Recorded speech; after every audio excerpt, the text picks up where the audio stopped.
آج کی رات دنیا کا سب سے بڑا سمندری ٹکراؤ ہونے والا ہے۔ اس وقت پوری دنیا کی نظریں مشرقی وسطی کے پانیوں پر جمی ہیں کہ اگلے چند گھنٹوں میں کچھ ایسا ہو سکتا ہے کہ جو پوری عالمی سیاست کو ہلا کے رکھ دے گا۔ آپ سب جانتے ہیں کہ 44 ممالک نے مل کر غزہ کے لیے 50 سے زائد کشتیوں پر ایک قافلہ تیار کیا تھا، اور یہ قافلہ اس وقت غزہ کے پانیوں میں موجود ہے، جو چند گھنٹوں کی مسافت میں ہے کہ غزہ میں داخل ہونے والا ہے۔ اور اس قافلے کا مقصد صرف غزہ کے معصوم بچوں کے لیے ادویات یا خوراک لے جانا نہیں ہے، یہ ایک چیلنج ہے پوری طاقتوں کو، وہ طاقتیں جنہوں نے اس قافلے کو روکنے کے لیے بھرپور کوشش کی۔ چند روز قبل اس قافلے پر ڈرون اٹیکس کیے گئے، اس کی کمیونیکیشن جیم کر دی گئی، ریڈیو فریکوینسیز کو جیم کر دیا گیا، جی پی ایس کو ہیک کیا گیا، اور سب سے زیادہ امتحان اس قافلے کا تب شروع ہوا جب اس کی کچھ کشتیاں خراب ہو گئی اور کشتیاں لیک ہونے لگی۔ تو ترکی نے آگے بڑھ کر نہ صرف انہیں ٹیکنیکل سپورٹ پرووائڈ کی بلکہ اس قافلے کے لیے امدادی سامان بھی بھیجا،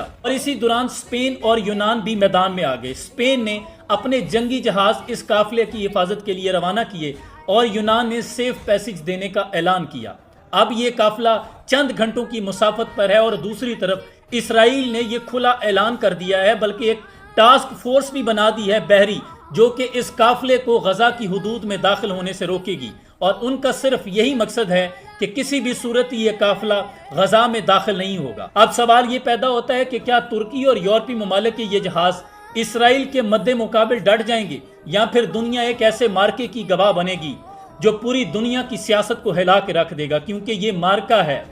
مظلوموں اور ظالموں کے مابین، یہ اچھائی اور برائی کے درمیان مارکا ہے۔ پوری دنیا یہ منظر دیکھ رہی ہے کہ ایک طرف اسرائیل ہے جس کے پاس پوری دنیا کی جدید مشینری اور ٹیکنالوجی ہے، جن کے پاس ہتھیاروں سے لیس افواج کے لشکر کھڑے ہیں، لیکن دوسری طرف سامنے مد مقابل نہتے لوگ ہیں جن میں بہت زیادہ نان مسلم ہیں، جو صرف اور صرف انسانیت سے محبت کرتے ہوئے غزہ کے مظلوم فلسطینیوں کی آواز بننے کے لیے وہاں پہنچے ہیں، جن کا مقصد اس محاصرے کو توڑنا ہے اور یہ طاقتوروں کے لیے ایک چیلنج پرووائڈ کرنا ہے۔ اور یقیناً اس کے پہنچتے ہی پوری دنیا سے بہت سے قافلے تیار بیٹھے ہیں جو غزہ کے لیے امداد لے کر جانا چاہتے ہیں، لیکن یہ قافلہ ان کے لیے امید کی ایک کرن ہے۔ اللہ کریم سے دعا کرنے کا وقت ہے کہ اللہ، جیسے تو نے حضرت موسیٰ علیہ السلام کے لیے سمندروں میں راستے بنا دیے تھے، جیسے تو نے اپنے نبی حضرت یونس علیہ السلام کو مچھلی کے پیٹ میں زندہ رکھا تھا، اور تو قدرت رکھتا ہے کہ حضرت یوسف علیہ السلام کو